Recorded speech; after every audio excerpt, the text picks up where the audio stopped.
부유한 농가와 가난한 농가의 소득 격차가 지난해 더 벌어진 것으로 나타났습니다. 상위 20%와 하위 20% 농가 간의 소득 격차가 무려 11배에 달한다는 조사 결과가 나왔습니다. 네, 전문가들은 농가 소득 격차를 개선하려면 저소득층을 위한 소득 안전망을 더욱 강화해야 한다고 지적합니다. 보도에 윤슬기 기자입니다. 농가들의 소득 양극화가 갈수록 심해지고 있습니다.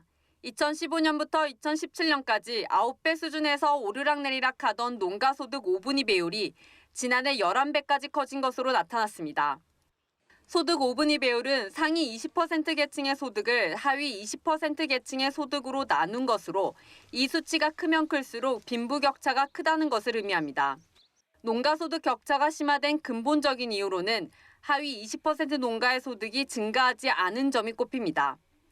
김광림 자유한국당 의원을 통해 입수한 농가소득 5분위별 평균 소득 자료에 따르면 지난해 하위 20% 농가의 연소득은 928만 2천 원으로 2017년보다 오히려 47만 5천 원이 줄어들었습니다. 월 평균으로 환산하면 77만 3,500원인데 이는 지난해 기준 2인 가구 최저 생계비 절반에도 미치지 못하는 금액입니다. 반면 상위 20% 농가의 연소득은 1억 309만 4천 원으로 2017년보다 1,160만 2천 원이 늘어난 것으로 집계됐습니다. 상위 20% 농가의 소득이 1억 원을 넘긴 건 관련 통계가 작성된 이래 처음입니다. 부유한 농가는 갈수록 더 많이 벌고 가난한 농가는 소득이 오히려 줄어드는 빈익빈 부익부 현상이 통계적으로 증명된 겁니다. 전문가들은 규모화를 강조한 현행 농업 정책이 이러한 농가 소득 양극화를 심화시키는 요인이라고 지적합니다.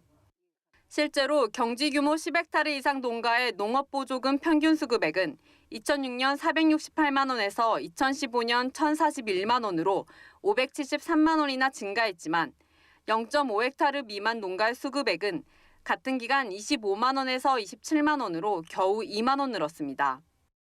또한 농가 경쟁력을 높여주는 시설 현대화 사업 자금 등도 대부분 경영 규모가 큰 농가 위주로 지원돼 소규모 영세농은 계속 소외될 수밖에 없는 구조입니다. 문제는 이대로 소득 양극화가 확대되면 저소득 농가들의 상대적 박탈감이 커져 농촌의 사회경제적 불안정성이 높아지게 된다는 겁니다. 전문가들은 이제라도 저소득 농가를 위한 소득 안정 대책을 마련해야 한다고 강조합니다. 대농가 소농 간 직불금 수령 격차를 줄이는 공익형 직불제 도입이나 규모화나 현대화가 힘든 농가에게 일정 사업에 한해 인센티브를 제공하는 방법 등이 대책으로 거론되고 있습니다. 영세 농가들이 주로 고령 농가들이 많습니다. 또 쌀 농가가 많고요. 그리고 최근에 직불제 개편 이야기가 나오고 있는데 여기에서 좀 그 하우스 상박 방식의 형평성을 좀 확보하는 직불금 지원 방식으로 개편을 하면 도움이 될 것 같고요. 정부 대책뿐 아니라 농민들의 자발적인 노력도 필요합니다. 전문가들은 소규모 농사라도 품질 차별화나 고급화 등 소득을 높일 수 있는 틈새를 찾아 공략해야 한다고 조언합니다. MBS 뉴스 윤슬기입니다.